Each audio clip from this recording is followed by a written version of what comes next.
was made by the Jewish people who said, Na'aseh v'nishma, we will listen to you, God, and obey. Zionism was created by Theodor Herzl and his cohorts, people who detested the religion. Theodor Herzl had one son called Hans, and he announced in the newspapers that he's not circumcising this one son, and he never did his whole life. He detested the religion. And so the other rulers, the other leaders of Zionism followed in his path. Zev Jabotinsky, one of the fathers of Zionism in 1919, announced in the paper called Chadashas Haaretz, the newspaper, he said, in the national home that they're going to create, we will announce that those Jews who have on themselves the rust of exile and they deny to shave off their beards and payas, these are called payas, will be second-class citizens and will not have the right to vote. Jews who have beards and payas will not have the right to vote because they have a national home. They detested the religion and they simply wanted to transform Judaism from this subservience to God, from belief in God, from holiness, from spirituality into nationalism. This is the whole issue of Zionism. The use of the Star of David, the use of the name Israel, is a simple ploy to legitimize their despicable and illegitimate movement. And it was opposed universally by all the rabbis in every single community. We have a book called The Rabbis Speak Out of 130 years of religious opposition to Zionism, from the day one, from when it started.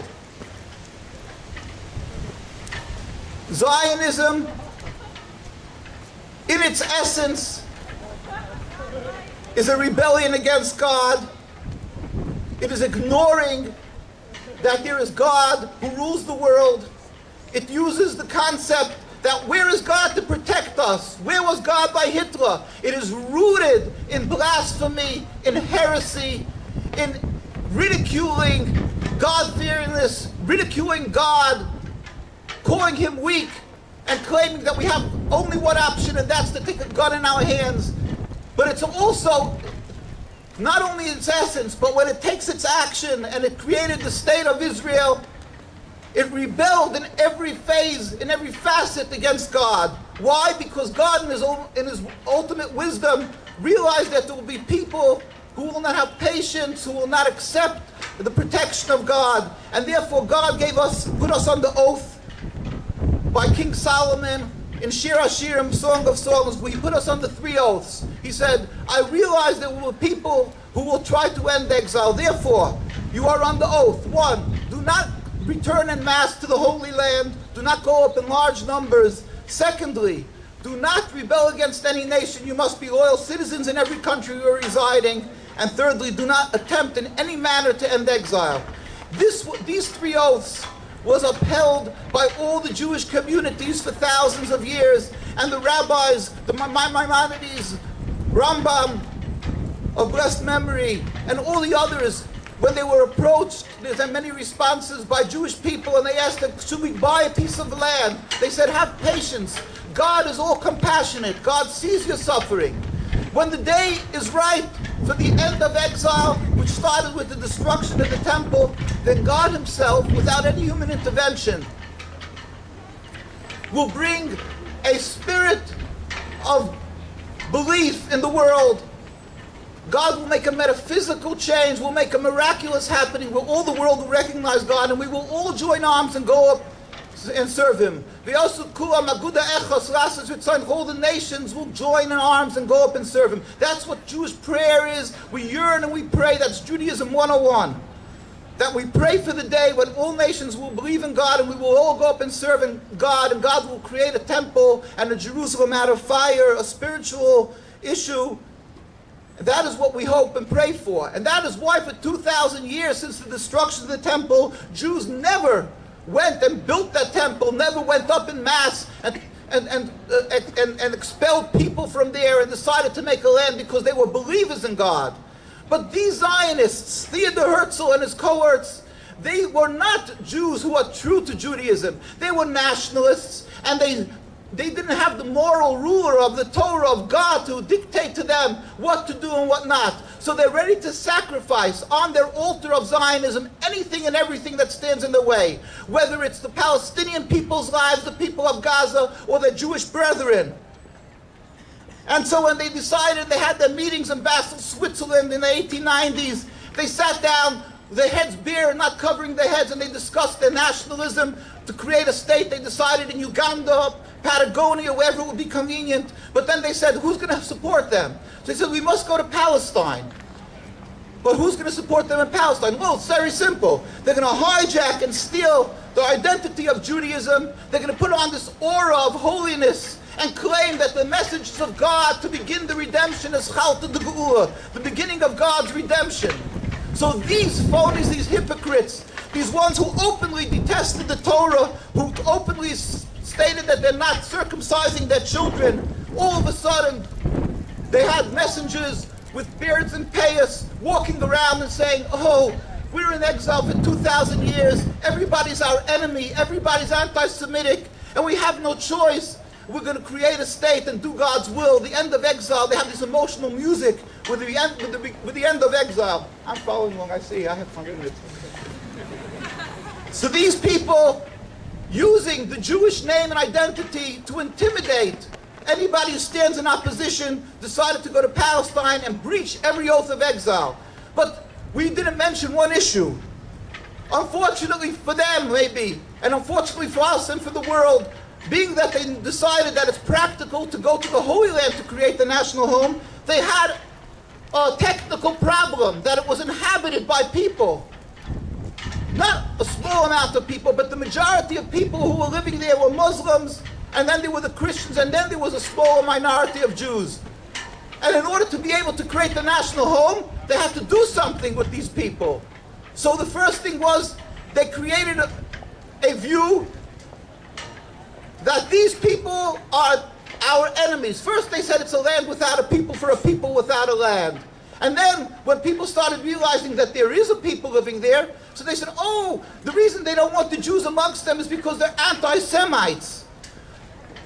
Let me just touch on that in that brief 2-3 minutes that I have left. Jewish people thrived and flourished in every Muslim country for hundreds and hundreds of years. Go to Alexandria, go to Cairo, I was just there, go to Yemen, go to Tunisia, go to Morocco, and go to Iran. And you will find there is Jewish communities, you'll find full of synagogues, you will find the cemeteries for hundreds of years. These Jewish communities were religious communities. They dressed as I did. They were extremely religious and they flourished, and there was no human rights groups or UN to protect these Jews from their neighbors, and yet they flourished there. Why did they flourish? Because there is no religious conflict. There is no ingrained hate between the Muslims and the Jews that was an impediment of our coexistence. We lived together and we flourished under the protection, under the gracious hospitality of the Muslim countries. And what stopped all of this? Hundreds of years ago it stopped? No, it stopped when Zionism came along. Zionism, a selfish, flawed, political, illegitimate movement came along 100-odd years ago and said, we represent Judaism. And they stuck themselves forcefully into the Jewish community, and they created this terrible animosity, mistrust. Why? Because they are going to dispel, they are going to rid themselves of our enemies. These Arab peoples who are our saviors, who are our homes and safe haven when we were crusaded, when we were murdered in Christian lands and other lands in the European countries. Where did we go? To Tunisia and to Morocco and to Turkey. And who was these were our protectors. And now the Torah demands of us that we should pay good with good, that we should show our grace and gratitude for good done to us. So the Jewish people, instead of our ability to show our gratitude to the Muslim countries and the Arab countries, the Zionists, and because they wanted a state, is paying bad for good. How for us, our hearts cry, how humiliated we are. What a tragedy upon tragedy, how compounded this evil of Zionism is, because not only are they going away from God and rebelling against God by creating a national home and claiming that this is our protection and God is nowhere. But they decided to create their state on the heads and shoulders, on the homes of our gracious hosts, our brothers and friends, the people of the Muslim countries, our Palestinian brothers. My colleague, Rabbi Rosenberg, he's 8 generations from Palestine, and his great-grandparents and relatives are still living there. They tell stories of how they coexisted in the greatest harmony, babysat each other's children. They're still there to bear testimony. And Zionism has destroyed all of this. Zionism is the greatest exacerbator of anti-Semitism, not only in the Muslim countries that they've destroyed all the Jewish communities, but in the European lands. And whenever there's an anti-Semitic act, we're not condoning anti-Semitism or any acts of violence, but when they create and they exacerbate all these anti-Semitic acts because people equate Zionism with Judaism, and they look at us Jews who are true to Judaism, they look at us as if we, because we're much more clearly a Jewish people, therefore they look at us and they say, oh, he's obviously a Zionist. And when they want to attack Zionism, again, we're not in any way condoning an attack, but they say, oh, this is the representatives of Zionism. Let you know that Jews around the world who are true to Zionism, who are true to the Torah and oppose Zionism, around the world, invariably, go to London, you go to Stamford Hills in London, go to Jerusalem, Mea Sharim, come to New York, the greatest, go to Williamsburg, the most concentrated religious Jewish community, as anti-Zionists, you won't find one Israeli flag. Stop any child in the street. Go to Jerusalem, to the Quds, to Mea Sharim, go to Montreal, go to, as I say, Stamford Hills, any place with a very concentrated religious Jewish community, you will find they are anti-Zionists because they know their religion. And they understand that this is a base rebellion against God, Zionism, in every facet, in every aspect, in its essence, and in the actions that they take against the people of Palestine and in Gaza, and in the Palestinian people that you don't even know about in the refugee camps. We've gone a delegation to Gaza, we've gone to Palestine, we've gone to the other refugee camps, the Sabra Shaltila in Lebanon, and every place we are embraced by the Muslim people and our Arab brethren, and they say we are not against Jews.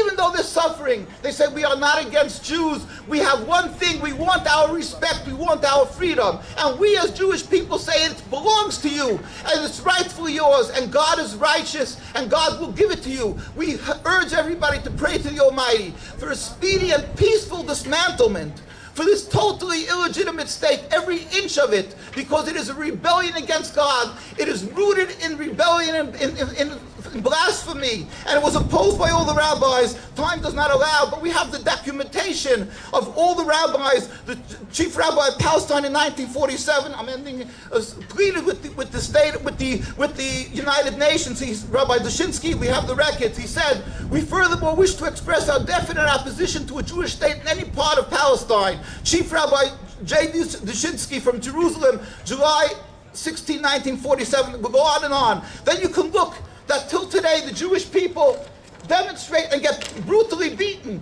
by the Zionists when they speak up against Zionism. Around the world they're intimidated, but in Palestine they get brutally beaten. Still in all, there are tens and hundreds of thousands who demonstrate every single week and every month, and here in New York and in the United States. This is in Washington D.C. you can see, or you go in Jerusalem, and they're not covered by the press. Why? Because of intimidation of the press. We want you to know that our hearts are with the people of Palestine. We all urge you that and everybody should pray a concerted prayer to bring the end of this root of bloodshed, the rivers of bloodshed of Muslims and Jews. How will it end if you remove this impediment to peace, this new neighbor to the black Zionism? Jews, Muslims, and Christians live together in harmony. Only when they added this strange object to the mixture that everything exploded. Take out this selfish, flawed political movement, we can again live in peace. And not only pray, but you must do. God is righteous and justice. Don't be intimidated. You are not anti-Semitic if you speak against Zionism. The religious communities are anti-Zionist and are with you. Let us go and do for the people of Gaza, Palestine. They are dying. We must do a speedy and peaceful dismantlement of the state. And ultimately, the day should come soon in our days when there will be, God will reveal His glory throughout the world, and all humanity will recognize the one God soon in our days. Thank you.